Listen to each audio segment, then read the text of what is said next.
मगर जब कामयाबी आपने और अल्लाह ने हमको दी तो हम गुरूर और तकब्बुर का शिकार नहीं हुए।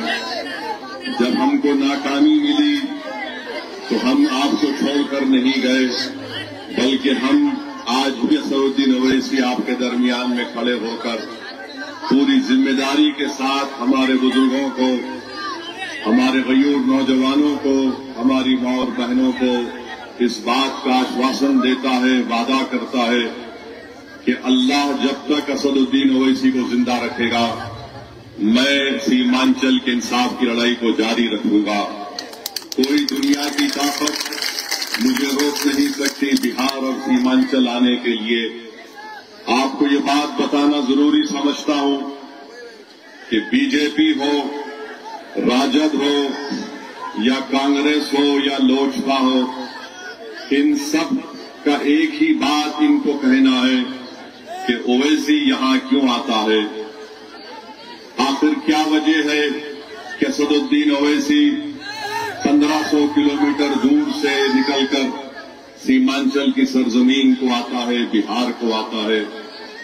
मैं उन तमाम पार्टीज को बताना चाहता हूं, चाहे वो भाजपा हो, जेडीयू हो, कांग्रेस हो, राजद हो या एलजेपी हो,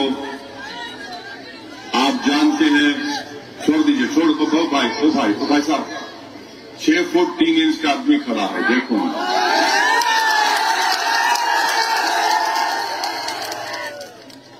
हमको देखो तो सुन लो बस थोड़ी देर के लिए। दूसरे हमारे सामने बाजू ठहरे तो छोटे नजर आते, हमको सुन लो बस, देख लो। हम आपको बता रहे थे कि इन सबको इस बात की तकलीफ है कि असदुद्दीन ओवैसी यहां पर क्यों आता है। 15 साल राजद की सरकार रही, 20 साल से जेडीयू की सरकार है, नीतीश कुमार मुख्यमंत्री है, कभी बीजेपी के साथ तो कभी तेजस्वी यादव के साथ और कांग्रेस के साथ। बिहार में आज क्या हाल बनाकर रख दिया। बिहार में प्रति व्यक्ति आई जो है, आमदनी जो है, ये नरेंद्र मोदी की सरकार कह रही है कि देश के 27 प्रदेशों में जो प्रति व्यक्ति आई आमदनी है, बिहार का नंबर 27 में 25वां नंबर।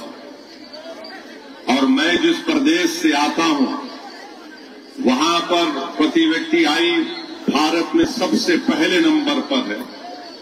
मैं जब वहां से यहां आता हूं, क्यों आता हूं कि मैं ये देखता हूं कि जब तेलंगाना में इस तरह का काम हो सकता है तो यहां पर सीमांचल और बिहार में क्यों नहीं हो सकता।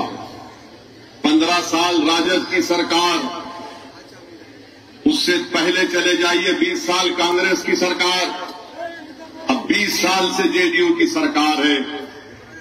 पूरे देश में 27 प्रदेशों में 25वां नंबर है बिहार का। अब तुम मुझसे कहते हो कि मैं यहां पर क्यों आता हूं।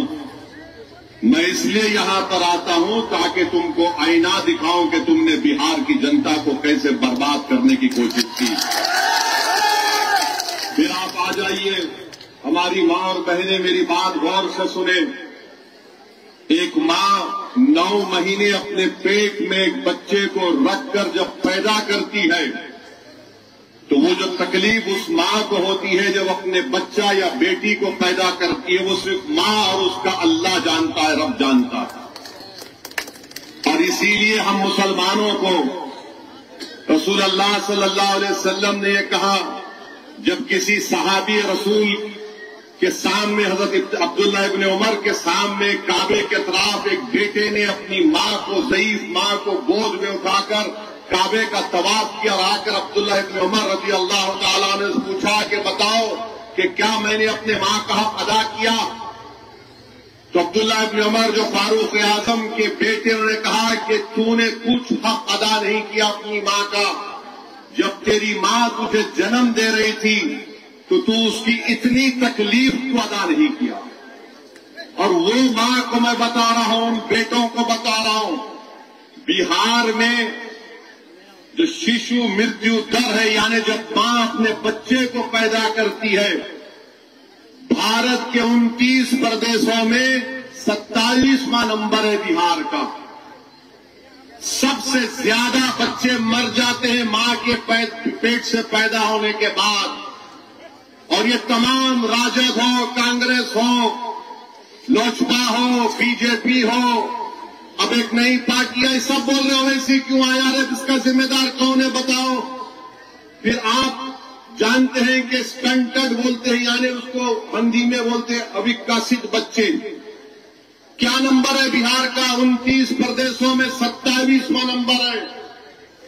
जो बच्चे बोलते हैं अंग्रेजी में वेस्टेड, बर्बाद बच्चे, बिहार का नंबर कितना? 29 में 27। कितने बच्चे जिनका वजन कम होता है कि उसमें नंबर क्या है बिहार का? 29 में 27। 20 साल कांग्रेस की हुकूमत, 15 साल राजद लालू परिवार की हुकूमत, 20 साल नीतीश कुमार बीजेपी तेजस्वी की हुकूमत। और ये आंकड़े हैं मां और बहनों, जब आप 11 तारीख वोट डालने जाएंगे, आप जानते हैं कि बच्चे को अपने पेट में रखना, उसको पैदा करना, उस मां से पूछो जिसने 9 महीने पेट में अपने बच्चे को रख के पैदा किया, तो मालूम हुआ कि 4 दिन या 15 दिन के बाद उसका बेटा या बेटी मर गई। ये हाल बिहार का करके रख दिया गया। अब आप आ जाइए कि स्कूल में कितने बच्चे हैं बिहार के? पहली क्लास से 8वीं जमात में क्या नंबर है बिहार का? 28 प्रदेशों में 24वां नंबर है बिहार का।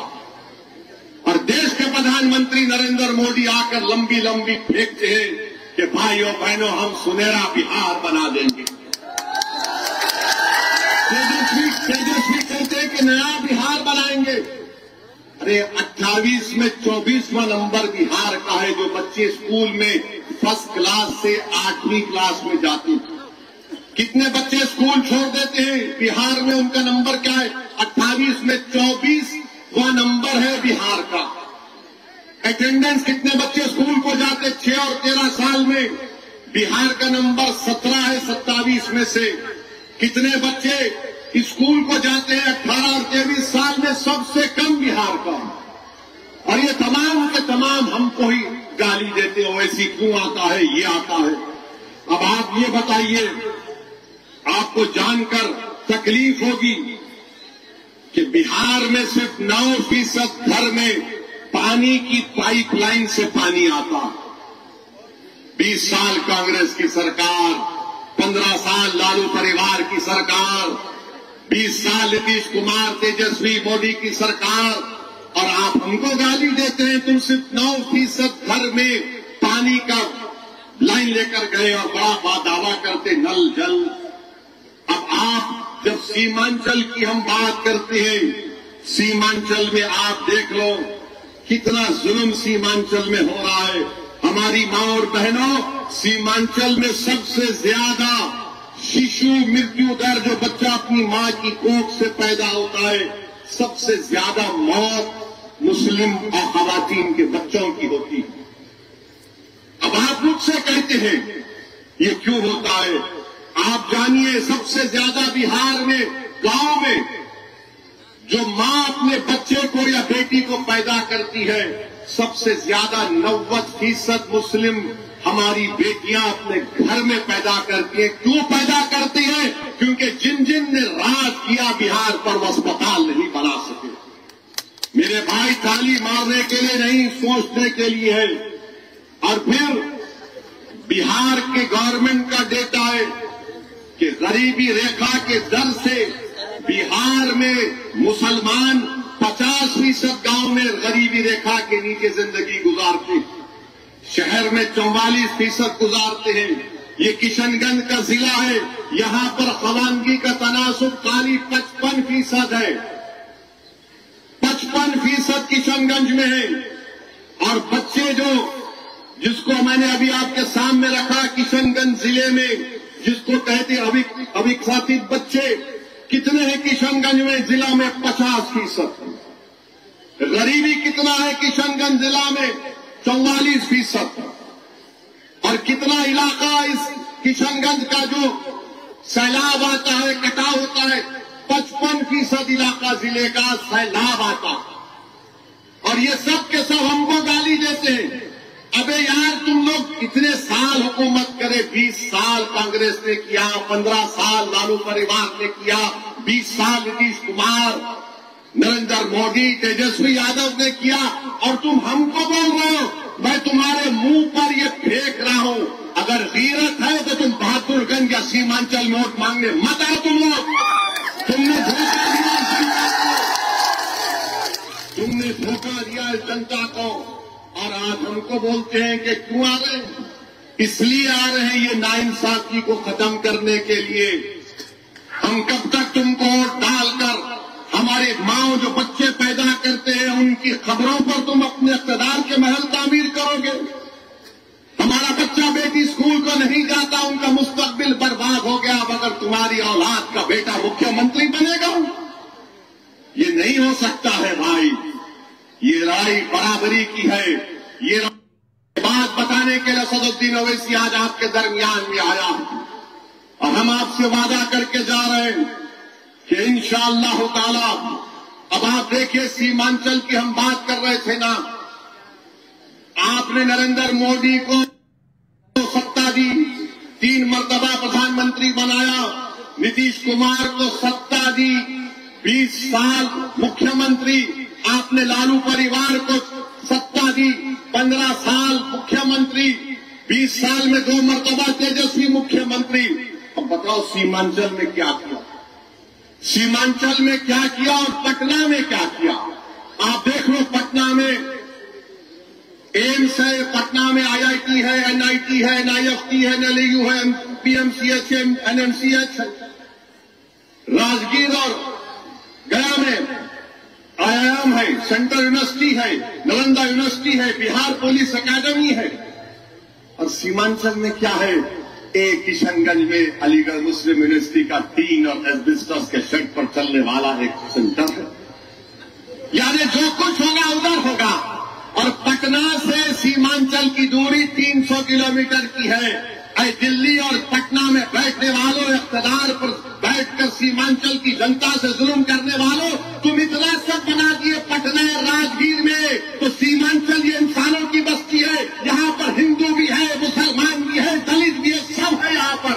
आखिर क्यों तुमको सीमांचल से इतनी नफरत है? बताओ क्यों तुमको नफरत है? इतना सब तुमने बना दिया, क्या क्या बना दिया तुमने पटना में?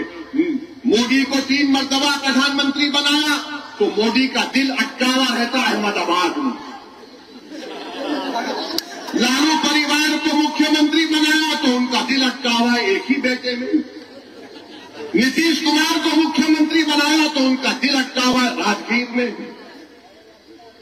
अब बताइए क्या होगा सीमांचल का फिर?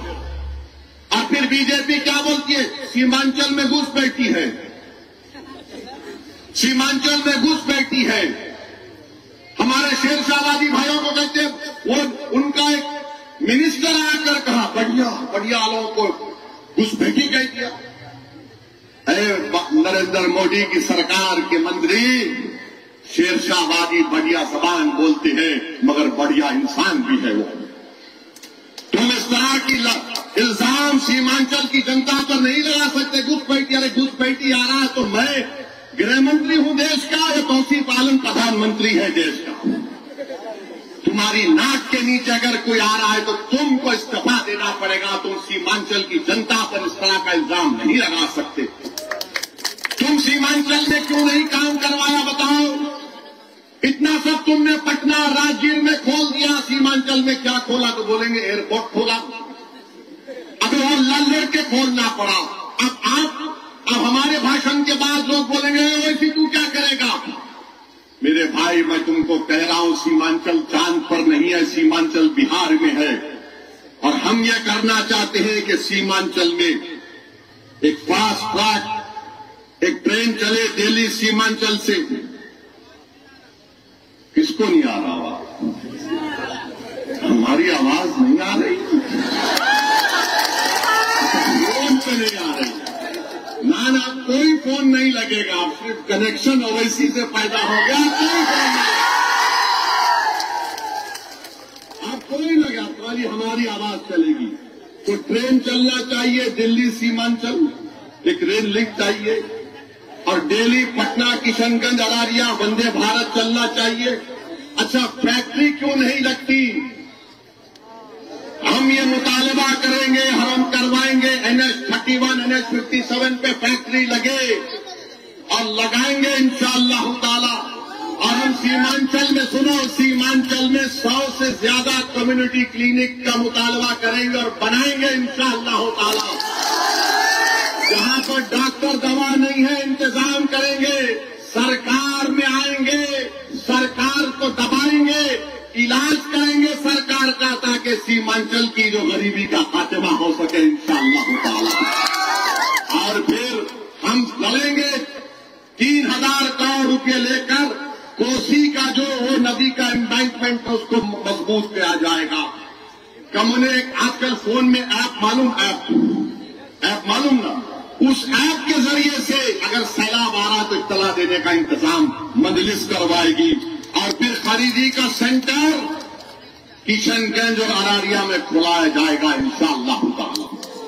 ये छोटा प्लान है हमारा सीमांचल का। अब आ जाइए किशनगंज का, वरना प्रोफेसर साहब बोलेंगे ये बहादुरगंज के बारे में नहीं बताया। प्रोफेसर साहब ये तो बताओ कि तुम तो यार जहां बोलो तुम प्लेटफॉर्म को उतर जाते हो। कभी तुम एनसीपी में थे, उतरे, जेडीयू में चले गए, जेडीयू छोड़े तो जन अधिकार से निकले जन स्वराज, अब आप कांग्रेस में आ गए। वाह, माने इतना आसान है आपके लिए। आप तो आप पार्टी ऐसा बदल रहे, ऐसा कोई जुमे के दिन इतर लगा के कपड़ा पहनता फिर जाकर नया कपड़ा पहन लेता। तो अब बहादुरगंज के लिए क्या किया जाएगा? मैं तौसीफ आलम साहब यहाँ आइए, मैं तौसीफ आलम साहब की मौजूदगी में कह रहा हूं, 27 किलोमीटर जो बहादुरगंज और टेरागाज की रोड है, तौसीफ साहब, ये जनता आपको, मुझे यकीन है कि बहादुरगंज की जनता आपको हजारों की मेजॉरिटी से, अक्सरियत से कामयाब करने वाली है इंशाअल्लाह। आपको ये रोड बनाना पड़ेगा तौसीफ साहब। अगर आप बोलेंगे असद साहब आ जाइए, हम चक्का जाम करेंगे, असदुद्दीन ओवैसी तुम्हारे साथ आके बैठ जाएगा, बंद कर देगा पूरा सीमांचल को। ये रोड बनना चाहिए 27 किलोमीटर का। तौसीफ साहब, कनकी नदी पर मटियारी घाट पर एक मुस्तकिल पुल बनना चाहिए। हमारे बच्चों को स्कूल जाना है, नदी पार करना बड़ा दुश्वार हो चुका है। तौसीफ भाई, हमारे तालीमी तिजारती सरगर्मियों का आगाज हो जाएगा। और तीसरी बात यह है कि बहादुरगंज, टेरागाज में, मटियारी घाट, सोलिया घाट में ये पुल का तो हम बोल दिए। नदी के किनारों पर तौसीफ साहब पख्ताकारी हिफाजती बंद की तामीर का काम होना चाहिए इंशाअल्लाह। ये लड़ेंगे हम और ये काम कराएंगे। हेल्थ सेंटर बहादुरगंज और टेरागाज में डॉक्टर और दवा नहीं है, जो डॉक्टर को नौकरी है और आ नहीं रहा है, मेरे पास बहुत बड़ी दवा है, याद रखो, इसका नाम तौसीफ आलम है। आना पड़ेगा, बैठ के गरीबों का इलाज करना पड़ेगा। और हम आपको बताना ये भी चाह रहे हैं कि बीजेपी और जेडीयू क्या क्या उन्होंने नहीं किया, कितना बर्बाद कर दिया देश को, किस तरह से नफरत को आम कर दिया। आपको ये बात समझना है कि आज लोजपा का कैंडिडेट यहां पर है। बताओ, वक्फ का कानून इन्होंने बना दिया, और ऐसा वक्फ का कानून बनाया कि मस्जिद, दरगाह, खानका, कब्रिस्तान सबको भाजपा और जेडीयू छीन सकता है। उस पार्लियामेंट में अगर कोई खड़े होकर मोदी की आंख में आंख डालकर कहा कि मोदी, ये कानून के जरिए तुम्हारी मस्जिद, दरगाह, खानका को छीनना चाहते हैं, हम तुम्हारे कानून को गलत मानते हैं, संविधान के खिलाफ मानते हैं, देखा उसको। और फिर हमने कमेटी बनाई गई, उस कमेटी में हमने 128 पेजेस की मुखालिफत में रिपोर्ट दी। उस कानून के कोई मेंबर नहीं दिया, हम दिए 128 पेजेस की। 45 तरमीमात थे, उसको रिपोर्ट में लिख कर दिया। कभी इंटरनेट पर जाकर देखो, पढ़ो उसको। सुप्रीम कोर्ट को हम गए हमारे नाम से, आज भी हमारी लड़ाई जारी है। मेरे अजीज दोस्तों और बुजुर्गों, बीजेपी, नीतीश कुमार ये 20 साल में बिहार और सीमांचल को बर्बाद करके और नाइंसाफी करके यहां की जनता को परेशान कर रहे हैं। इनके पास कुछ नहीं है। अमित शाह आकर सीमांचल में बोलेंगे घुसपैठी घुसपैठी घुसपैठी। इलेक्शन कमीशन ने 65 लाख नाम निकाले तो सीमांचल में सिर्फ 2 घुसपैठी निकले, और वो भी अल्पसंख्यक समाज के नहीं है, 2 निकले। और बीजेपी वाले बोलते ओवैसी घुसपैठी है, ओवैसी घुसपैठी को ला रहे हैं। सुनो, शेर चूहों का इलाज नहीं करता, बलवान का इलाज। आप बताइए क्या क्या हो रहा है देश में। अब आ जाइए, हमको राजद है, राजद के नेता ने कहा कि अगर हमको सत्ता मिलती है तो हम हर घर में नौकरी देंगे। बोला ना, कितना घर है बिहार में बताओ? बिहार में कितना घर है मालूम आपको? 2,75,00,000। कितना घर है? 2,75,00,000। यानी 2,75,00,000 जनता को नौकरी देना पड़ेगा ना। भारत सरकार के पास कितना नौकरी है? भारत सरकार के पास कितना गवर्नमेंट में नौकर है मालूम आपको?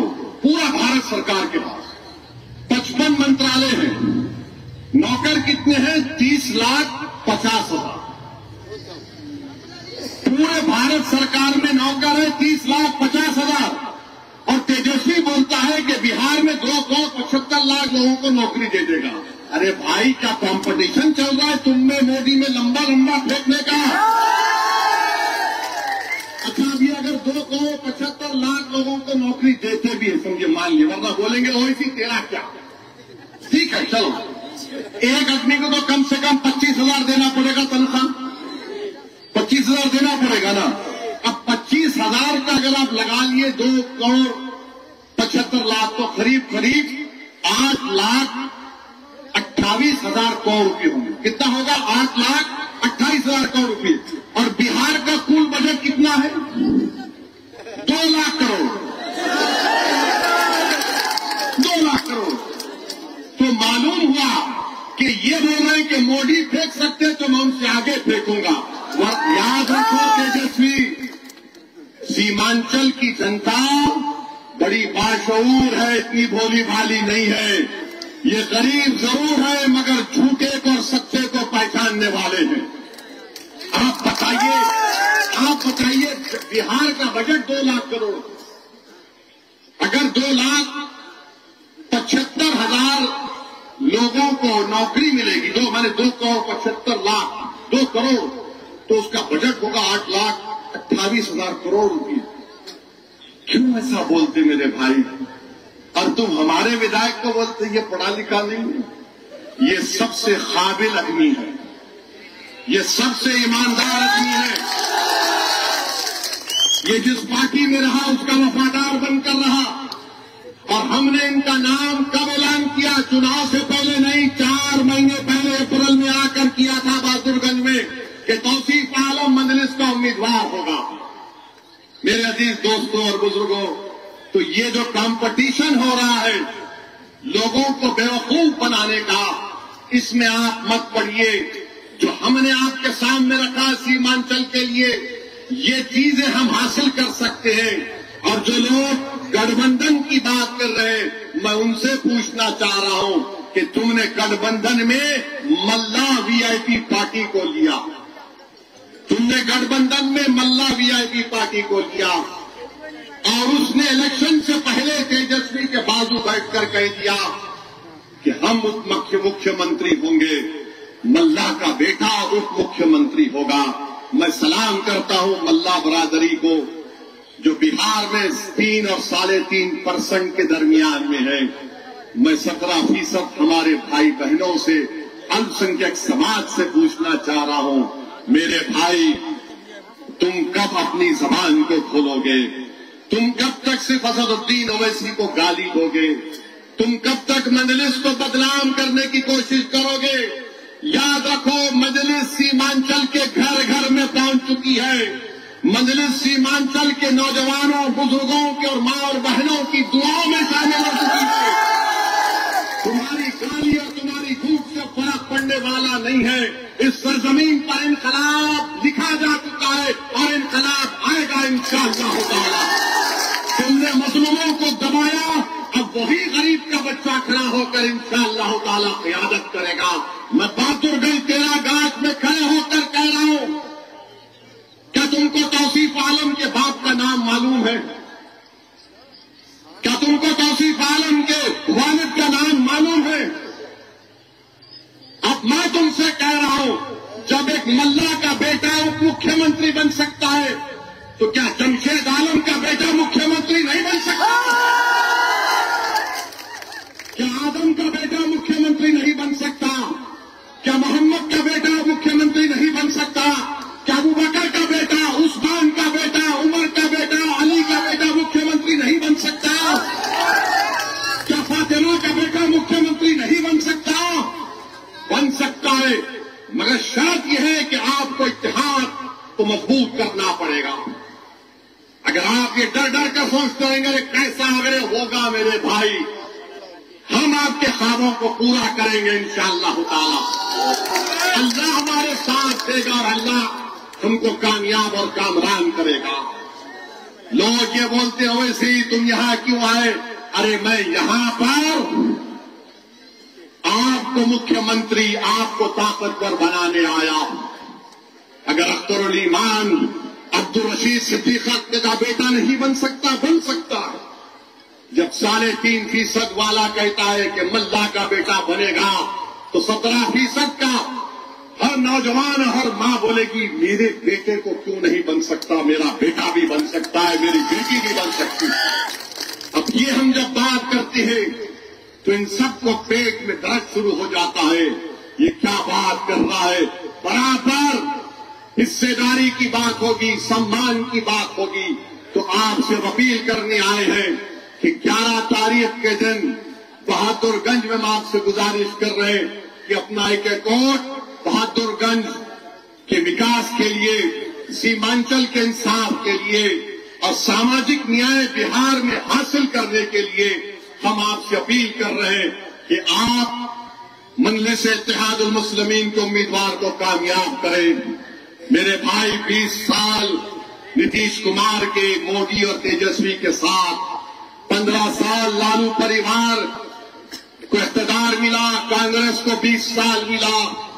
एक मर्तबा आप पूरी अस्सलाम वालेकुम बोलना चाहता हूं।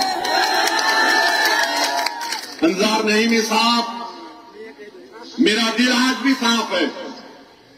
मेरी लड़ाई तुम्हारे से नहीं अंजार नईमी, मेरी लड़ाई उन लोगों से है, उन जालिमों से है जिन्होंने जनता के ख्वाबों को चुकनाचूर करने की कोशिश की थी। मेरी लड़ाई तुम्हारे से नहीं अंजार नईमी, मेरी लड़ाई उन जालिमों से है जिनके दिल फरेब झूठी बातों को तुमने तस्लीम कर लिया। मैं हमेशा लड़ता रहूंगा जालिमों से। मैं इख्तियार की कुर्सियों पर बैठने वालों से पंजाब मैं करता रहा और करता रहूंगा इंशाअल्लाह ताला। और याद रखो, मैं ताकत को देखकर डरता नहीं, बल्कि ताकत को देखकर कहता हूं कि अल्लाह की ताकत सब पे गालिब होने वाली और उसका वादा करके दिखाऊंगा। तो 11 तारीख के दिन क्या होगा? कहां बटन लगेगा? कहां बटन लगेगा?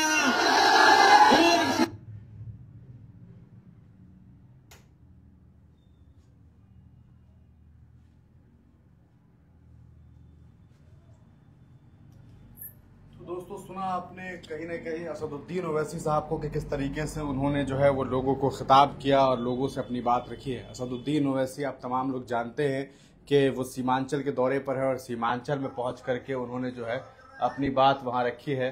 और जिस तरीके से उन्होंने यहाँ पर अपनी बात रखी वो आप तमाम लोग जानते हैं। उधर आप जानते हैं कि बिहार में योगी आदित्यनाथ भी पहुँच चुके हुए हैं और तमाम लोग कहीं ना कहीं पूरी तरीके से अपनी राजनीति में डटे हुए हैं। असदुद्दीन ओवैसी ने साफ तौर पर जो बातें बताई है उसे अगर आप सुने तो आपको अंदाज़ा होगा कि किस तरीके से उन्होंने ये बात बताने की कोशिश की। एक तरफ जो वादे और दावे किए जा रहे हैं महागठबंधन की तरफ से, वो वादे पूरी तरीके से खोखले हैं उन्होंने तेजस्वी यादव के ऊपर यह आरोप लगाया कि जिस तरह की बात वो, जिस तरह के दावे वो कर रहे हैं, वो साफ तौर पर बताता है कि वो प्रधानमंत्री नरेंद्र मोदी से भी ऊपर जाकर के फेंक रहे हैं। इस तरह की बातें उन्होंने कही है। आपने देखा किस तरीके से उन्होंने कहा कि इस देश में लगभग, इस बिहार में लगभग 2.5 करोड़ के आसपास जो है अब वो परिवार है, उन तमाम लोगों को नौकरी दे पाना मुश्किल ही नहीं बल्कि नामुमकिन सा है। आपको बताते चले सीधे तौर पर ओवैसी ने ये बताया कि कैसे पूरे देश में जो सेंट्रल गवर्नमेंट की नौकरियां हैं उसमें कुल लगभग 30.5 लाख लोग ही जो है सरकारी नौकरी पाते हैं। वहां जब देश में 30.5 लाख लोगों को ही नौकरी दी जा रही है तो फिर बिहार में ये कैसे पॉसिबल है कि 2.5 करोड़ लोगों को तेजस्वी यादव नौकरी देंगे। एक तरफ उन्होंने इसके अलावा इंडिया महागठबंधन के द्वारा किए गए अनाउंसमेंट का भी जिक्र किया कि कैसे उन्होंने बताया कि इस प्रदेश में जो है वो डिप्टी सीएम के तौर पर मल्लाह का बेटा हो सकता है, तो फिर एक आजम का बेटा एक आदम का बेटा क्यों नहीं हो सकता है। ये बात कहीं ना कहीं असदुद्दीन ओवैसी ने कही है। वो लगातार सीमांचल की यात्रा पर हैं। अभी हाल ही में वो बिहार के अलग अलग हिस्सों में थे, ढाका में भी थे। ढाका में भी उन्होंने अपनी बड़ी बातें रखी, बहुत सारे अपॉइंटेड बातें उन्होंने की और अब वो वहां से सीमांचल की तरफ गए और सीमांचल में भी अपनी बात रख रहे हैं। असदुद्दीन ओवैसी की राजनीति पर लगातार लोग सवाल भी उठाते रहे हैं। लोगों ने उन्हें भारतीय जनता पार्टी की बी टीम के तौर पर भी पेश किया। हाल ही में जुबली हिल्स में जो उपचुनाव था वहां उन्होंने कांग्रेस के प्रत्याशी को अपना समर्थन दिया। उसके बारे में भी बिहार में जिक्र किया गया और लोगों ने कहा कि आखिरकार उन्होंने ऐसा क्यों किया। एक तरफ जब इंडिया महागठबंधन इन्हें साथ लेने के लिए तैयार नहीं है, दूसरी तरफ है कि असदुद्दीन ओवैसी लगातार इंडिया महागठबंधन का समर्थन करते हुए भी नजर आते रहे हैं। कुछ विधानसभा सीट पर इनके चुनाव न लड़ने की वजह से भी नाराजगी है, कुछ जगहों पर प्रत्याशियों को लेकर के भी नाराजगी है, लेकिन इन तमाम चीजों के बीच असदुद्दीन ओवैसी डट करके बिहार में खड़े हैं और वो लड़ रहे हैं। वो अलग अलग विधानसभा क्षेत्रों में जाकर के प्रचार प्रसार कर रहे हैं। पिछले दिनों उन्होंने गिरिराज सिंह के द्वारा किए गए उस टिप्पणी का भी जिक्र किया जिसमें मुसलमानों को नमक हराम बताने की कोशिश की गई। उस पर असदुद्दीन ओवैसी ने कहा कि तुम जिन्हें नमक हराम कह रहे हो वो नमक हराम नहीं है, बल्कि तुम लोगों ने अंग्रेजों की गुलामी की। और तरह तरह के बयानातों के साथ जो है असदुद्दीन ओवैसी ने उन्हें काउंटर किया है। आपको बताते चले असदुद्दीन ओवैसी साफ तौर पर तौसीफ आलम के लिए प्रचार कर रहे थे। उन्होंने कहा कि तौसीफ आलम ने जिस तरह की राजनीति की है और जैसे वो लोगों के बीच रहे हैं, हमें उम्मीद है कि लोगों का जन समर्थन उन्हें मिलेगा और इस बार वो विधानसभा का चुनाव जीतेंगे। उन्होंने कहीं ना कहीं परिवारवाद पर टिप्पणी करते हुए लोगों से ये पूछा कि तौसीफ आलम के अब्बा का नाम क्या है, ये कोई बता सकता है। कहीं ना कहीं वो बताने की कोशिश कर रहे थे कि लोगों को ये मालूम है कि तेजस्वी यादव के अब्बा का नाम क्या है। वो ये बताने का प्रयास कर रहे हैं कि आखिरकार जिस तरह की राजनीति बिहार में हो रही है उसमें हम आम लोगों को चुन रहे हैं, उन्हें नेता बनाने का प्रयास कर रहे हैं। आप इस पूरे मामले को किस तरीके से देखते हैं, अपनी राय कमेंट सेक्शन में जरूर दीजिएगा। आपको बता दें बिहार में योगी आदित्यनाथ समेत भारतीय जनता पार्टी की पूरी टोली पहुंची हुई है। आप स्क्रीन पर देख करके अंदाजा लगा सकते हैं कि किस तरीके से तमाम जो नेता है, आप देखिए योगी आदित्यनाथ के हाथों में आपको तलवार दिखाई दे रहा होगा और इस तरह की राजनीति भी बिहार में की जा रही है। इसके अलावा भी और कई दल के नेता बिहार में प्रचार प्रसार कर रहे हैं। देखना यह है कि ओवैसी को कितना प्रेम मिल पाता है। आप इस वीडियो को देखने के बाद क्या सोचते हैं, अपनी राय कमेंट सेक्शन में जरूर लिखिएगा। वीडियो को जरूर शेयर